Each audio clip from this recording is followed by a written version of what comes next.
Today we're tackling a topic that I can tell you've been thirsty for: hydration. We know it's crucial for everyone, but it can be especially tricky for our patients with dysphagia. Let's explore some strategies to keep our patients hydrated and happy.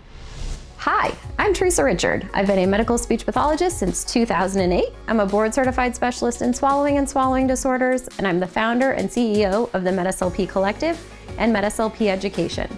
Author of the best-selling book, So You're Having Trouble Swallowing, and host of the Swallow Your Pride podcast, which has over 5 million downloads. Welcome, I am so glad you are here. Dehydration in the elderly.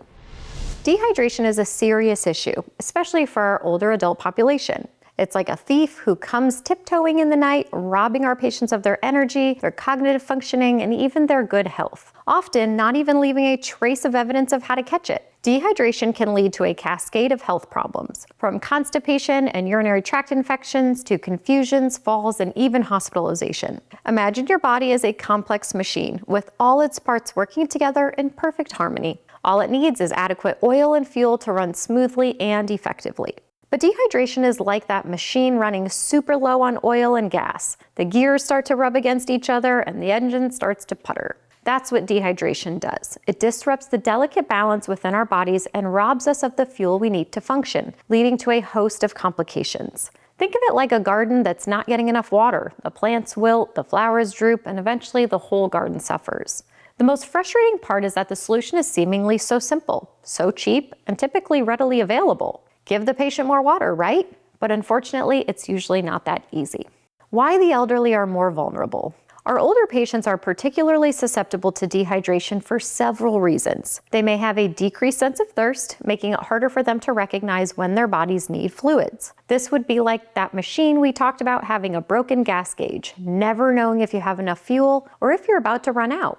The reason for this is often due to age-related changes in the body's thirst mechanism. The individual may also have mobility issues that make it difficult to access drinks or a cognitive communication deficit that makes it difficult or impossible to express their needs. Conditions like arthritis, stroke, Parkinson's disease, or dementia can make it challenging to get up and get a glass of water or let someone know they're thirsty. And certain medications commonly prescribed to older adults, such as diuretics or anticholinergics, can increase the risk of dehydration. Deborah, a vibrant 82-year-old woman with a history of stroke, was admitted to the hospital for pneumonia. During her stay, the medical team noticed she was becoming increasingly confused and lethargic. She was having trouble remembering the names of her nurses and family members, and she seemed disoriented to time and place. Her blood work revealed she was significantly dehydrated. It turned out that Deborah, who had a mild cognitive impairment, hadn't been drinking enough fluids because she simply forgot to. With a little education and support from the nursing staff and SLP, Deborah was able to increase her fluid intake. The SLP provided her with a visual chart to track her water intake and set small achievable goals throughout the day. The nursing staff made sure she had a water pitcher and cup within easy reach and offered her fluids regularly. Within a few days, Deborah's cognitive function showed marked improvement. She was more alert, oriented, and able to participate in her therapy sessions with renewed energy and optimism. Thickened liquids, a double-edged sword.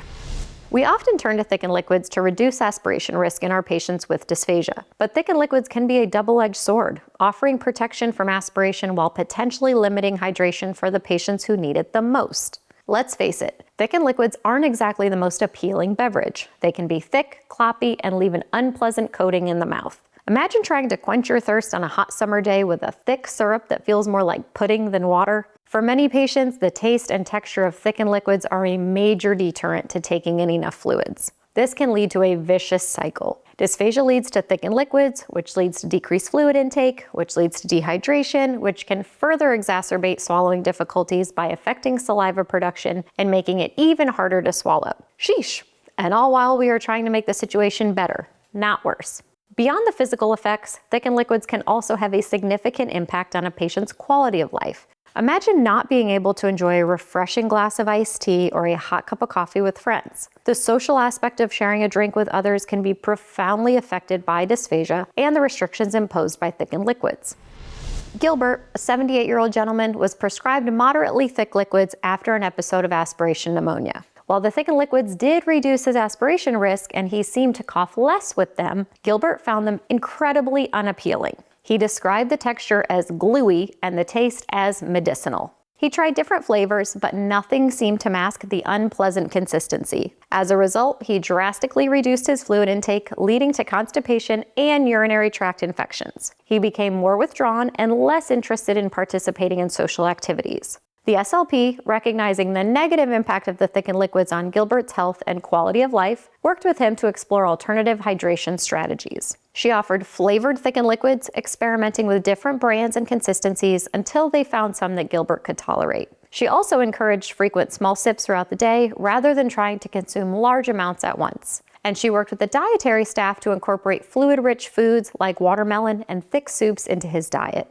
Gradually, Gilbert's fluid intake increased, his health improved, and he regained his zest for life. It's important to remember that thickened liquids are not always the answer. While they can be helpful in certain cases, we need to carefully weigh the benefits against the potential risks, including dehydration. We need to be willing to challenge the status quo and explore alternative approaches to dysphagia management that prioritize both safety and quality of life. This might involve advocating for instrumental swallowing evaluations to gain a clearer picture of a patient's swallowing function, collaborating with other members of the healthcare team to address underlying medical conditions that may be contributing to dysphagia, and staying up to date on the latest research and evidence-based practices in dysphagia management. Thanks for watching this channel. Don't forget to hit that like button and subscribe to catch my future videos on dysphagia management and quality of life. And be sure to check out the comment section below. I'd love to hear your thoughts on thickened liquids and your own strategies for keeping your patients hydrated. Have you had any experiences, good or bad, with thickened liquids? What are your go-to hydration heroes for patients with dysphagia? Share your tips and insights so we can learn from each other. Keep watching, because at the end, I'll reveal an awesome freebie that I can't wait to give you. Hydration strategies, thinking outside the bottle. So what are some ways we can help our patients with dysphagia stay hydrated? Let's explore some creative and effective strategies. Overcoming the fear factor. Many patients, especially those with mobility issues, restrict their fluid intake due to fear of incontinence or falls.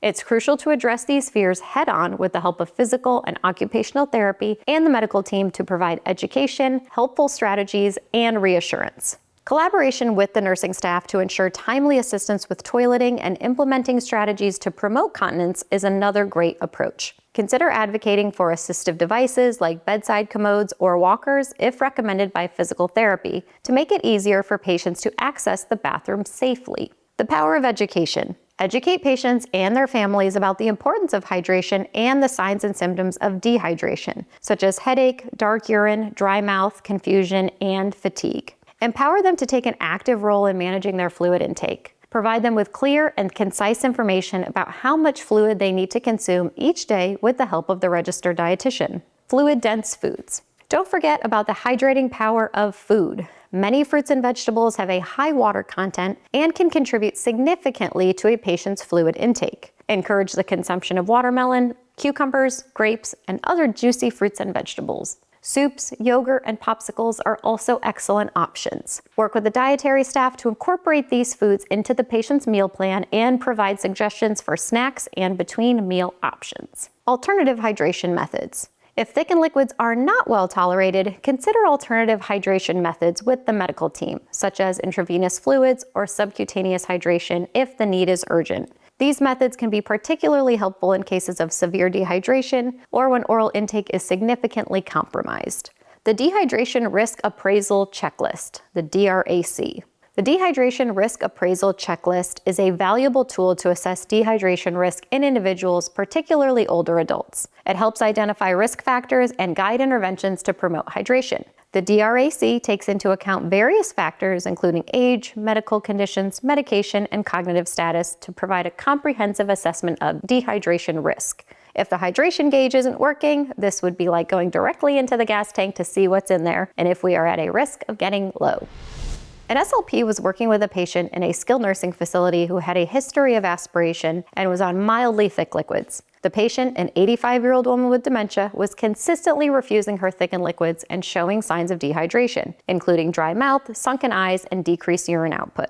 The SLP used the DRAC to assess her risk, which was high due to her age, cognitive impairment, and limited fluid intake. She then implemented a multifaceted approach to improve the patient's hydration. She collaborated with the nursing staff to address the patient's fear of incontinence by ensuring prompt assistance with toileting. She educated the patient's family about the importance of hydration and provided them with a visual chart to track fluid. She also encouraged the consumption of fluid-rich foods, such as fruit and yogurt, throughout the day. Finally, she worked with the dietary staff to offer a variety of flavored, thickened liquids to improve palatability, but while maintaining appropriate viscosity for swallow safety. Through this comprehensive approach, the patient's hydration status improved significantly, and she was able to maintain adequate fluid intake without increasing the risk of aspiration. Ready to become a hydration hero for your patients with dysphagia? Join the Medical SLP Collective for more resources, support, and a community of like-minded SLPs to help you get started. Visit us at MedSLPcollective.com to learn more. We have a wealth of information on dysphagia management, including articles, videos, and downloadable resources. We also offer a supportive online forum where you can connect with our mentors and other SLPs to share your experiences and ask questions. And to further support your journey, I've put together a free 50-page MedSLP Collective clipboard kit, a comprehensive guide for all things medical SLP. Click the link in the description to get your free copy.